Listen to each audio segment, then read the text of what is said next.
ಭಕ್ತ ವೃಂದಕ್ಕೆ ಮತ್ತು ಆತ್ಮೀಯ ವೀಕ್ಷಕರಿಗೆ ಈ ಒಂದು ವಿಶೇಷವಾದ ರಜತ ಮಹೋತ್ಸವದ ಕಾರ್ಯಕ್ರಮಕ್ಕೆ ಪ್ರೀತಿಯ ಸ್ವಾಗತವನ್ನು ಕೋರ್ತಾ ಇದ್ದೀನಿ. ನಾನು ಮುರಳಿ. ಸಿದ್ಧತೆ ಹೇಗೆ ನಡೀತಾ ಇದೆ ಮತ್ತು ಈ ಬೃಹತ್ತಾದ ವಿಸ್ತೀರ್ಣದ ಒಂದು ಜಾಗದಲ್ಲಿ ಯಾವ್ಯಾವ ಕೇಂದ್ರಗಳಲ್ಲಿ ಯಾವ್ಯಾವ ಚಟುವಟಿಕೆಗಳು ನಡೀತಾ ಇದ್ದಾವೆ ಎಲ್ಲದರ ಬಗ್ಗೆ ವಿವರಣೆಯನ್ನು ನಾವು ಈ ಒಂದು ವಿಡಿಯೋನಲ್ಲಿ ಪಡ್ಕೊಳ್ಳೋಣ. ಬನ್ನಿ ನಮ್ಮ ಜೊತೆ. ಮನುಷ್ಯನಿಗೆ ಮೂಲಭೂತವಾದಂಥ ಅಂಶಗಳಲ್ಲಿ ಆಹಾರವೂ ಒಂದು. ಇಂಥ ಒಂದು ಬೃಹತ್ತಾದಂಥ ಕಾರ್ಯಕ್ರಮ ನಡೀತಾ ಇರಬೇಕಾದ್ರೆ ಅಲ್ಲಿ ವಿವಿಧ ರೀತಿಯ ಭೂರಿ ಭೋಜನಗಳನ್ನು ಏರ್ಪಡಿಸಿರ್ತಾರೆ. ಇಲ್ಲಿ ನಾವು ವಿಶೇಷವಾಗಿ ಅಡುಗೆ ಕೋಣೆಯಲ್ಲಿದ್ದೀವಿ. ಇಲ್ಲಿ ಬರುವಂಥ ಋತ್ವಿಜರಿಗೆ, ಅರ್ಚಕರಿಗೆ ಮತ್ತು ಭಟ್ರಿಗೆ ಬೇಕಾಗುವಂಥ ಆಹಾರವನ್ನು ಇಲ್ಲಿ ಬಾಣಸಿಗರು ತಯಾರು ಮಾಡ್ತಾರೆ. ನಮ್ಮ ಜೊತೆಗೆ DS ರಾಜೇಶ್ ಅವರು ಇದ್ದಾರೆ. ಸರ್ ನಮಸ್ಕಾರ. ನಮಸ್ಕಾರ. ಈಗ ಈ ಒಂದು ವಿಶೇಷವಾದಂಥ ರಜತ ಮಹೋತ್ಸವದ ಕಾರ್ಯಕ್ರಮದಲ್ಲಿ ನೀವು ಅಡುಗೆಯ ನಿರ್ವಹಣೆಯನ್ನು ಮಾಡ್ತಿದ್ದೀರಿ. ಹೇಗೆ 5 ದಿವಸಗಳ ಕಾಲ ಹೇಗೆ ಇದರ ಪ್ರಿಪ್ರೇಷನ್ ಹೇಗೆ ನಡೀತಾ ಇದೆ? ಮೊದಲನೇದಾಗಿ ನಮ್ಮ ಗುರುಗಳಾದ ರಾಘವೇಂದ್ರನವರಿಗೆ ನಮಸ್ಕಾರ ಹೇಳಬೇಕು. ಯಾಕಂದರೆ ಒಂದು ಒಳ್ಳೆಯ ಕಾರ್ಯಕ್ರಮಕ್ಕೆ ಸೇವೆಗೆ ಕರ್ಕೊಂಬಂದಿದ್ದಾರೆ. ಮೊದಲನೇದಾಗಿ ತುಂಬ ಸಂತೋಷ. ಜೀವನದಲ್ಲಿ 3 ಇಂಪಾರ್ಟೆಂಟು ಅಂತ ನನ್ನ ಅನಿಸಿಕೆ. ನಮ್ಮ ಜೀವನದಲ್ಲಿ 3 ಇಂಪಾರ್ಟೆಂಟು. ಮೊದಲನೇದಾಗಿ ಆಹಾರ, ಎರಡನೇದು ಆರೋಗ್ಯ, ಮೂರನೇದು ಆದಾಯ. ಅಂದರೆ ಆಹಾರ ಇಲ್ಲ ಅಂತಂದರೆ ಆರೋಗ್ಯ ಇರಲ್ಲ, ಆರೋಗ್ಯ ಇರಲ್ಲ ಅಂದರೆ ಆದಾಯ ಇರಲ್ಲ. ಹಾಗಾಗಿ ಮೊದಲನೇದಾಗಿ ಆಹಾರ ಅಂತ ಏನಿದೆಯಲ್ಲ ಅದು ದೇವರು ಕೊಟ್ಟ ಒಂದು ವರ ನಮಗೆಲ್ಲರಿಗೂ. 6 ಗಂಟೆಗೆ ಒಂದು ಸತಿ ಖಾಲಿ ಆಗೋದು ಒಂದೇ ಒಂದು ನಮ್ಮ ಹೊಟ್ಟೆ. ಅವರು ಓದಿರಲಿ, ಬಡವರಿರಲಿ, ಶ್ರೀಮಂತರಿರಲಿ, ಮಧ್ಯವರ್ತಿರಲಿ. ಹಾಗಾಗಿ ದಯವಿಟ್ಟು ಆಹಾರನ ದೇವ್ರಿಗೆ ಅಡುಗೆ ಮಾಡ್ತಿದ್ದೀವಿ ಅಂತ ಮಾಡಿದ್ರೆ ಅದೇನಾಗುತ್ತೆ, ಒಂದು ಒಳ್ಳೆ ಭಾವನೆ. ಯಾಕೆ ಬರೀ ಹೊಟ್ಟೆಗೆ ಊಟ ಕೊಡೋದಲ್ಲ, ನಮ್ಮ ಬುದ್ಧಿಗೂ ನಾವು ಒಳ್ಳೆ ಊಟ ಕೊಡಬೇಕು ಅಂತ 2 ಮಾತನ್ನು ಹೇಳಿ.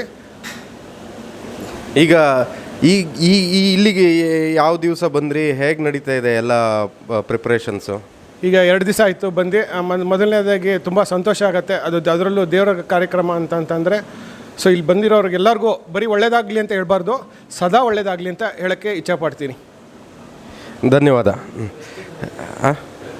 ಇಲ್ಲಿ ಕೇಳ್ತೀನಿ, ಇವ್ರನ್ನ ಕೇಳ್ತೀನಿ. ಇವರು ಈಗ ಇದರ ಒಂದು ಏನು ಆಹಾರದ ಅಥವಾ ಅಡಿಗೆಯ ನೇತೃತ್ವವನ್ನು ವಹಿಸಿರುವಂತಹ KR ರಾಘವೇಂದ್ರ ಅವರಿದ್ದಾರೆ. ಅವ್ರ ಹತ್ರ ಮಾತಾಡಿಸ್ತಾ ಹೋಗೋಣ.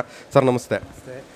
ಈಗ ಇಲ್ಲಿಗೆ 6 ದಿನಗಳ ಕಾರ್ಯಕ್ರಮ. 6 ದಿನಗಳ ಕಾರ್ಯಕ್ರಮದಲ್ಲಿ ಯಾವ್ಯಾವ ರೀತಿಯಾದಂಥ ಅಡಿಗೆಯ ವಿವರಣೆ, ಅಂದರೆ ಮೆನು ಯಾವ್ಯಾವ ರೀತಿ ಇರುತ್ತೆ, ಎಷ್ಟು ಜನರಿಗೆ ಅಡಿಗೆಯನ್ನು ಮಾಡ್ತಿದ್ದೀರಿ? ಸಾಧಾರಣ ಸ್ಟಾರ್ಟಿಂಗಿಂದ ಒಂದು 150ರಿಂದ ಲಾಸ್ಟ್ ದಿನ ಒಂದು 500ವರೆಗೂ ಹೋಗುತ್ತೆ. 500ವರೆಗೆ ಇವರು ನಮ್ಮ ಸಮಿತಿಯವರು ಏನು ಮೆನು ಕೊಡ್ತಾರೋ ಅದರ ಪ್ರಕಾರ, ಕೆಲವು ಇನ್ನು ನಮ್ಮ ಥಿಯರಿ ಪ್ರಕಾರನೂ ಕೆಲವೊಂದು ಅಂದರೆ ಒಂದೇ ಥರ ಬೆಳಗ್ಗೆ ಸಂಜೆ ಮಧ್ಯಾಹ್ನ ಅಂತೇಳಿ ಒಂದೇ ಥರದ್ದು ಬೇಡ ಅಂತ ನಾವೇ ಚೇಂಜಸ್ ಮಾಡಿ ಸ್ವಲ್ಪ ಮಾಡ್ತಾಯಿರ್ತೀವಿ. ಆರೋಗ್ಯ ದೃಷ್ಟಿಲೂ ನೋಡಬೇಕಾಗತ್ತೆ, ಪಾಪ ಪುರೋಹಿತರವರು ಅವ್ರ ಹಿತದೃಷ್ಟಿನೂ ನೋಡಬೇಕಾಗತ್ತೆ. ಅವರಿಗೂ ಎಲ್ಲ ಒಂದೇ ಥರದ್ದು, ಬರೀ ಉದಾಹರಣೆ ಉಪ್ಪಿಟ್ಟು, ಅವಲಕ್ಕಿ ಇವೇ ಸದಾ ಅದನ್ನೇ ತಿಂತಾಯಿದ್ರೆ ಆರೋಗ್ಯದ ಮೇಲೆ ಪರಿಣಾಮ ಬೀರುತ್ತೆ. ಯಾವುದು ಆರೋಗ್ಯಕ್ಕೆ ಅನುಕೂಲ ಆಗುತ್ತೆ, ಒಳ್ಳೆಯದಾಗುತ್ತೆ ಅಂತ ನಾವು ಒಂದು ಅಂದಾಜು ಮಾಡಿ ಮಾಡ್ತಾಯಿರ್ತೀವಿ. ತುಂಬ ನಮ್ಮ ಬಗ್ಗೆನೂ ಅವರು ಹೋಗ್ಬಿಟ್ಟಿದ್ದಾರೆ. ಹಾಗಾಗಿ ನಾವು ನಮ್ಮ ದೇವರಿಗೆ ಮೆಚ್ಚುವ ಕೆಲಸವನ್ನು ಮಾಡ್ತಾಯಿದ್ದೀವಿ. ಒಟ್ಟಾರೆ ಈಗ 3 ಸಮಯದ ಊಟ, ಬೆಳಗಿನ ಉಪಹಾರ, ಮಧ್ಯಾಹ್ನ ಊಟ, ರಾತ್ರಿಯ ಊಟ, ಮಧ್ಯದಲ್ಲಿ ಚಹಾ ವ್ಯವಸ್ಥೆ ಮತ್ತು ಸಂಜೆಯ ಲಘು ಉಪಹಾರ ಏನಾದರೂ ಇರುತ್ತಾ? ಹೇಗಿದೆ ಆದರೆ? ಇದೆ ಸರ್. ಬೆಳಗ್ಗೆ ಎದ್ಕೊಳ್ಳೋ ಒಂದು ಕಾಫಿ ಕುಡಿಯೋರಿ ಕಾಫಿ, ಟೀ ಕುಡಿಯೋರಿ ಟೀ, ಕಷಾಯ ಕುಡಿಯೋರಿ ಕಷಾಯ. ಅದಾದ ನಂತರ ಟಿಫನ್ನಿನ ಜೊತೆಗೆ ಕಾಫಿ ಟೀ. ನೆಕ್ಸ್ಟ್ ಊಟ ಆದ ನಂತರ 4 ಗಂಟೆಗೆ ಒಂದು ಕಾಫಿ ಟೀ ಕುಡಿಯೋರಿಗೆ ಕಾಫಿ ಟೀ. ಸಂಜೆ ಊಟ ಮಾಡದೇ ಇರೋವಂಥ ಬ್ರಾಹ್ಮಣರಿಗೆ ಫಳಾರದ ವ್ಯವಸ್ಥೆ, ಅವ್ರಿಗೆ ಕಷಾಯ.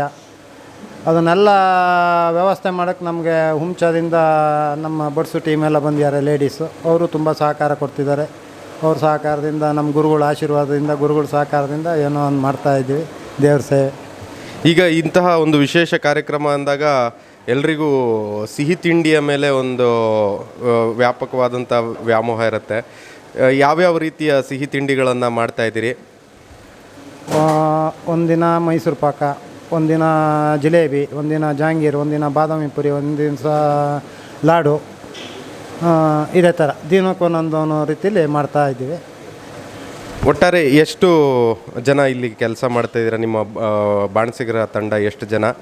ತಂಡ ಈಗ 10 ಜನ ಮಾಡ್ತಾಯಿದ್ದೀವಿ, ಪ್ಲಸ್ ಬಡಿಸೋ ಜನ ಒಂದು 15 ಜನ ಈಗಿದ್ದಾರೆ. ಇನ್ನು ಜನ ಜಾಸ್ತಿ ಆದಂಗೂ ಬೇಕಾದಂಗೂ ಕರ್ಸ್ಕೊಂತೀವಿ. ಒಟ್ಟಾರೆ ಈ 6 ದಿವಸದ ಕಾರ್ಯಕ್ರಮಕ್ಕೆ ನೀವೆಲ್ಲ ಸರ್ವಸನ್ನದ್ಧವಾಗಿ ತಯಾರಿ ನಡೆಸ್ಕೊಂಡಿದ್ದೀರಾ? ಖಂಡಿತ. ವೀಕ್ಷಕರೇ, ಇದು ಬಾಣಸಿಗರಾದಂತಹ KR ರಾಘವೇಂದ್ರ ಅವರ ಮಾತುಗಳು.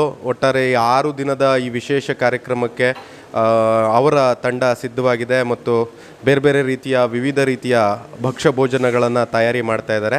ಇದು ಈ ಅಡಿಗೆ ಕೋಣೆಯಿಂದ ಸಿಗ್ತಾ ಇರುವಂಥ ವಿವರಣೆ. ಮುಂದಿನ ಕೇಂದ್ರಕ್ಕೆ ಹೋಗೋಣ ಬನ್ನಿ. ಈ ವಿಶೇಷವಾದಂಥ ರಜತ ಮಹೋತ್ಸವದ ಕಾರ್ಯಕ್ರಮದ ಅಡಿಗೆಯ ಇನ್ಚಾರ್ಜ್ ಅಂದರೆ ಬಾಣಸಿಗರಾದಂಥ ಯೋಗೀಶ್ ಅವರು ನಮ್ಮ ಜೊತೆ ಇದ್ದಾರೆ. ಅವರು ಇದರ ನೇತೃತ್ವವನ್ನು ವಹಿಸಿದ್ದಾರೆ. ಬನ್ನಿ ಹೇಗೆ ಇದರ ಪ್ರಿಪ್ರೇಷನನ್ನು ಮಾಡ್ಕೋತಿದ್ದಾರೆ ಅನ್ನೋದನ್ನು ತಿಳ್ಕೊಳ್ಳೋಣ. ಸರ್ ನಮಸ್ತೆ. ಈಗ ಈ ಒಟ್ಟಾರೆ ರಜತ ಮಹೋತ್ಸವದ ಕಾರ್ಯಕ್ರಮದಲ್ಲಿ ದೇವಿಯ ದರ್ಶನ ಜೊತೆಗೆ ಹೈಲೈಟ್ ಅಂತ ಹೇಳಿದ್ರೆ ಊಟ.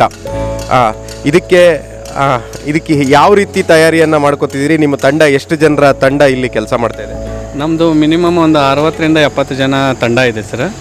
ನಾವು ಎಲ್ಲ ಥರ ತಯಾರಿನ ಮಾಡ್ಕೊಂಡಿದ್ದೀವಿ. ಈಗಾಗಲೇ 9 ದಿನಕ್ಕೆ ಏನು ಲೇಬರ್ ಎಷ್ಟು ಬೇಕಾಗುತ್ತೆ ಅನ್ನೋದನ್ನು ಅಷ್ಟನ್ನೆಲ್ಲ ತಯಾರು ಮಾಡ್ಕೊಂಡಿವಿ. ಕಿರಣಿ ಆಗಲಿ, ಬಂಡೆ ಸಾಮಾನು ಆಗಲಿ, A to Z ನೀರಿಂದಾಗಲಿ ವ್ಯವಸ್ಥೆ ಎಲ್ಲ A to Z ಎಲ್ಲ ಚಲೋ ವ್ಯವಸ್ಥೆ ಮಾಡಿಕೊಟ್ಟಾರೆ ಸರ್. ಇಲ್ಲಿ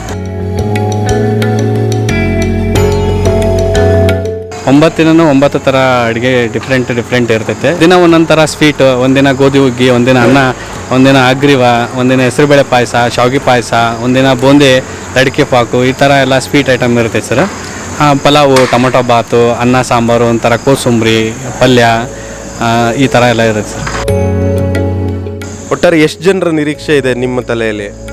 ಈಗ 6 ದಿನದ ತನಕ ಒಂದು 3000 ಜನ ತನಕ ಮಧ್ಯಾಹ್ನ ಬೆಳಿಗ್ಗೆ ರಾತ್ರಿ ಮೂರು ಟೈಮು 3000 ಜನ ಅಂತ ಹೇಳ್ಯಾರ. 3 ದಿನ ಕಂಟಿನ್ಯೂ 14, 15, 16ನೇ ತಾರೀಕು ಏನಿದೆ ಅದು 20,000 ಜನ ಅಂತ ಹೇಳ್ಯಾರ.